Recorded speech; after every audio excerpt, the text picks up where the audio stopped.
हरे हरे राम राम राम हरे हरे हरे कृष्ण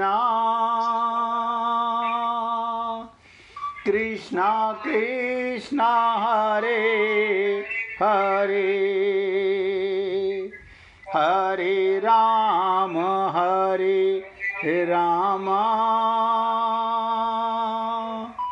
राम राम हरे हरे हरे कृष्ण कृष्ण कृष्ण हरे हरे हरे राम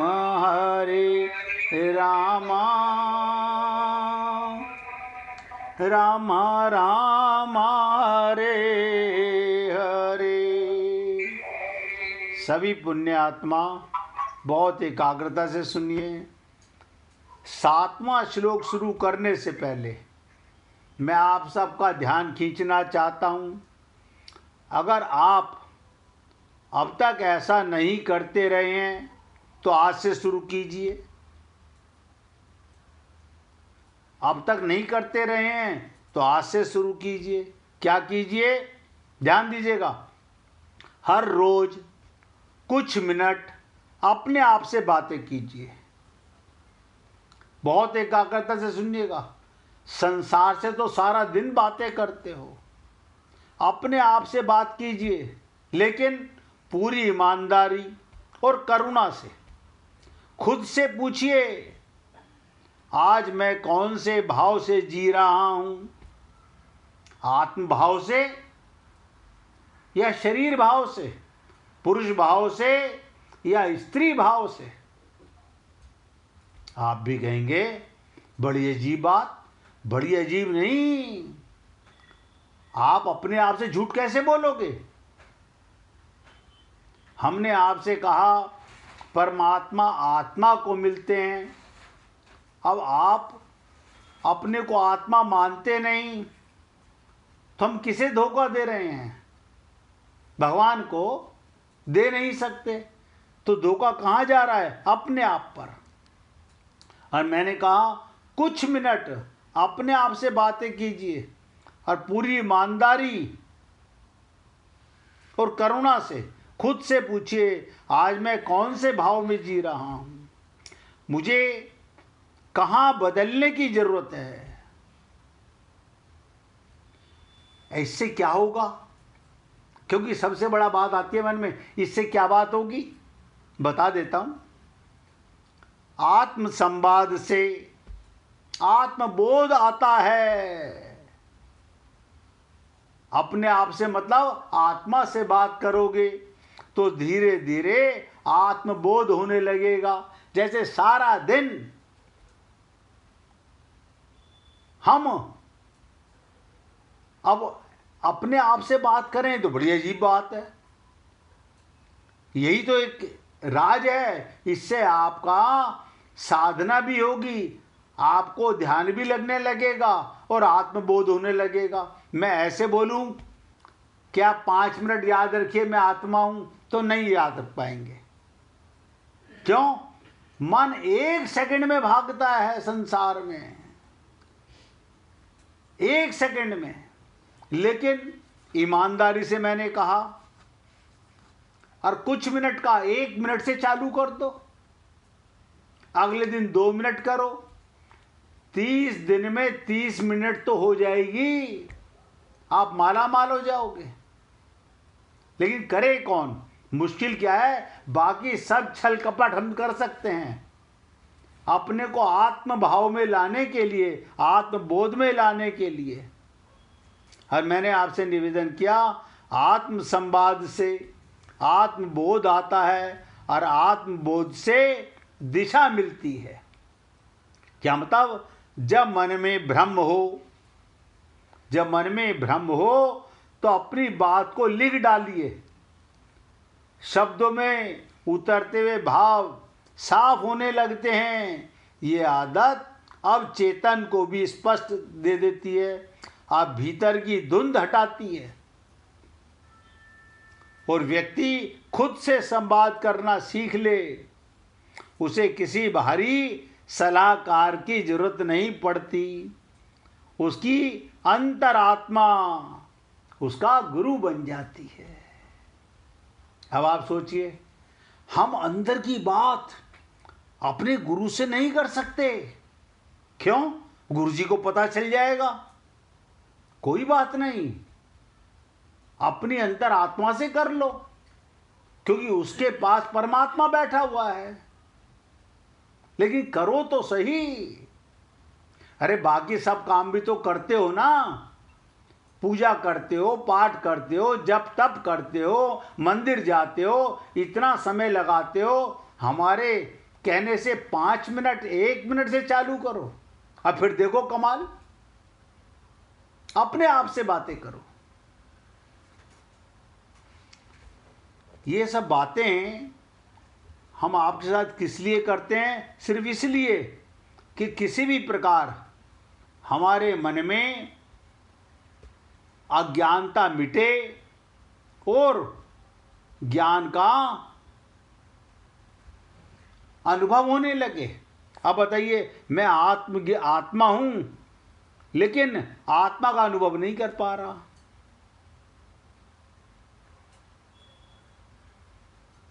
अच्छा लगा हो तो जीवन में उतारिएगा, क्योंकि अपने गुरु से सच बोलने की हिम्मत बहुत कम लोगों में होती है। पता क्या कहते? नहीं, ये बात क्या गुरुजी से करनी। कोई बात नहीं, आपका परम गुरु परमात्मा आत्मा के साथ बैठा है, आप अपने आप से बातें कर लो। इसलिए निवेदन कर रहा हूं, लेकिन कर लो। फिर पछताए क्या होत है, जब चिड़िया चुग गई खेत। उसके बाद नतीजा ठन गोपाल मिलने वाला है। अगर किसी को चौथे, पांचवें, छठे श्लोक में कहीं कुछ पूछना हो तो आप पूछ सकते हैं। मैं तो पूरा प्रयत्न करता हूं कि आपके साथ डिटेल में चर्चा करूं, इसीलिए पूर्ण व्याख्या करने का प्रयत्न भी करता हूं। आप ध्यान से सुनिएगा। 7वें श्लोक में क्या कहा? अस्माकं तु विशिष्टः, अस्माकं तु विशिष्टा ये तानि बोध द्विजोतम। दुर्योधन द्रोणाचार्य से कहता है, यानी अपने गुरु से क्या कह रहा है कि हे द्विज श्रेष्ठ। द्विज माने क्या होता है? ब्राह्मण को द्विज कहा जाता है। और क्या कहा? जैसे पांडवों की सेना श्रेष्ठ महारथी है, ऐसे ही गुरुदेव हमारी सेना भी उससे कम विशेषता वाले महारथी नहीं है। अब बताइए, जिस गुरु से तुमने विद्या सीखी, तुम उन्हीं को ज्ञान पेल रहे हो। और आप मुझे नहीं पता, जब आप गीता पढ़ते होंगे अपने आप से, नीचे अर्थ पढ़ते होंगे या जो भी कुछ पढ़ते होंगे, आप क्या समझ पाते होंगे? वो आपका हृदय जानता होगा। जैसे पांडवों की सेना श्रेष्ठ महारथी हैं, ऐसे हमारी सेना में भी उनसे कम विशेषता वाले महारथी नहीं है गुरुदेव। प्रत्युत उनकी सेना के महारथियों की अपेक्षा ज़्यादा ही विशेषता रखने वाले हैं। उनको भी आप समझ लीजिए। बताइए, यानी गुरु को भी ज्ञान दे रहा है, इसीलिए उसका नाम भी दुर्योधन है, जिसके पास बुराई का धन है, पाप धन है, दुर्बुद्धि है। और आप हम लोग अपनी बुद्धि से क्योंकि गुरु की हम मानते नहीं और भगवान हमसे बोलता नहीं। अच्छा, कई बार बात आती है कि भगवान हमारे को टोक दें। बता देता हूँ, भगवान ने स्वतंत्र योनि में भेजा है। भगवान ने प्रत्येक जीव को स्वतंत्र योनि में भेजा है। आप चाहो तो जहर खा के आत्महत्या कर लो, भगवान रोकने नहीं आएंगे। ये सब बातें बताने के लिए आप हम लोगों के जीवन में भगवान गुरु को भेजते हैं। तो यहां पर क्या कहता है कि द्रोणाचार्य से कि हे ब्राह्मण श्रेष्ठ, जैसे पांडवों की सेना में श्रेष्ठ महारथी हैं, ऐसे ही हमारी सेना में भी उनसे कम विशेषता वाले महारथी नहीं हैं, बल्कि उनकी सेना के महारथियों की अपेक्षा ज़्यादा विशेषता रखने वाले हैं। इसका मतलब अब मैं आपको कम नहीं आंक रहा हूँ। मुझे पता है गुरुदेव आप कितने बड़े महारथी हैं, आपने तो हम सबको विद्या सिखाई है।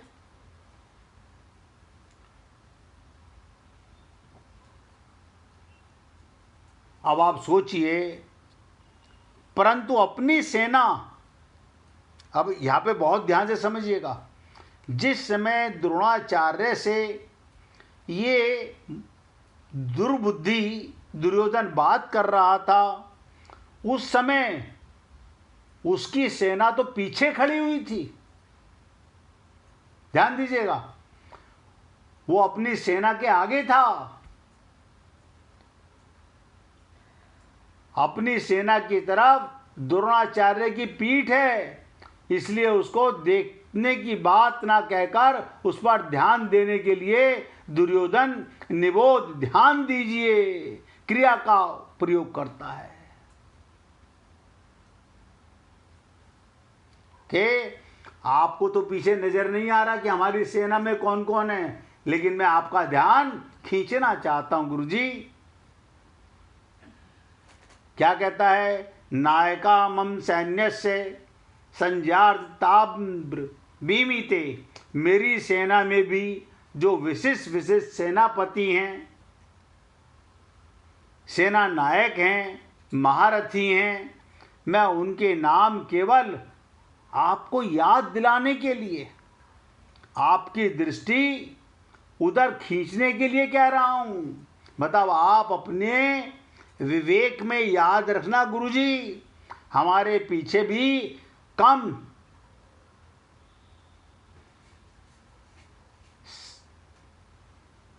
सेना में खड़े हुए सेनापति, सेना नायक, महारथी हैं, सिर्फ आपको बताना चाहता हूं।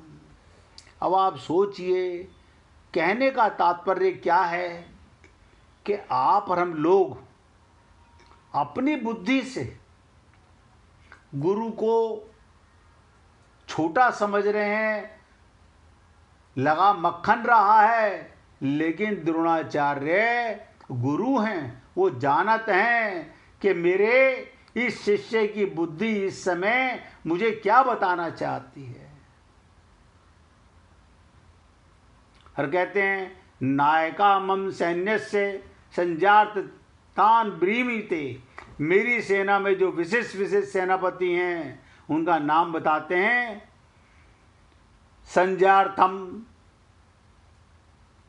तात्पर्य हमारे बहुत से सेना नायक हैं, उनके नाम मैं कहाँ तक कहूँ, इसलिए मैं उनका केवल संकेत मात्र कह रहा हूँ गुरुजी, क्योंकि आप तो सबको जानते ही हैं। बताइए, साथ में कह रहा है आप तो सबको जानते ही हैं।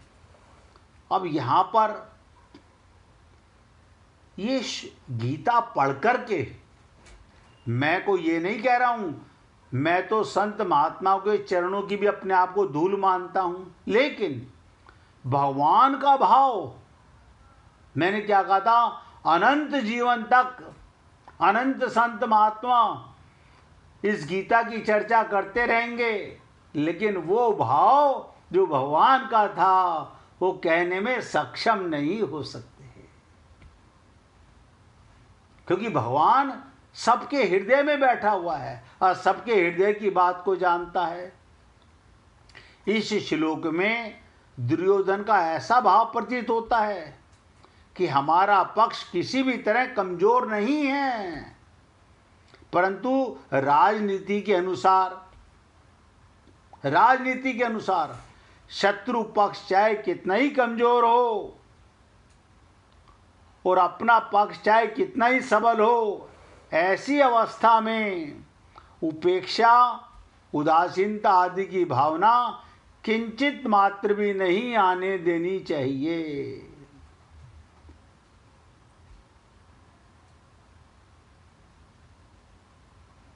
इसलिए सावधानी के लिए मैंने उनकी सेना की बात कही और अब अपनी सेना की बात कहता हूं।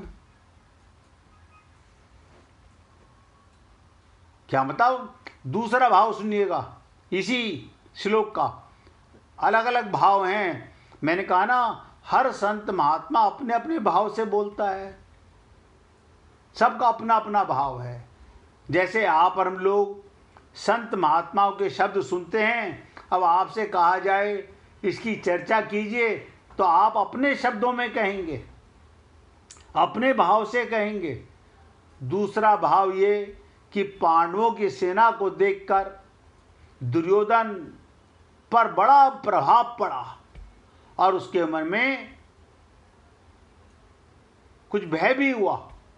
कारण कि संसार में, ध्यान दीजिएगा, ऐसा देखने में आता है संख्या में कम होते हुए भी, सेना में संख्या में भी कम होते हुए भी पांडव सेना के पक्ष में बहुत से धर्मात्मा पुरुष थे और सबसे बड़ी चीज स्वयं नारायण थे।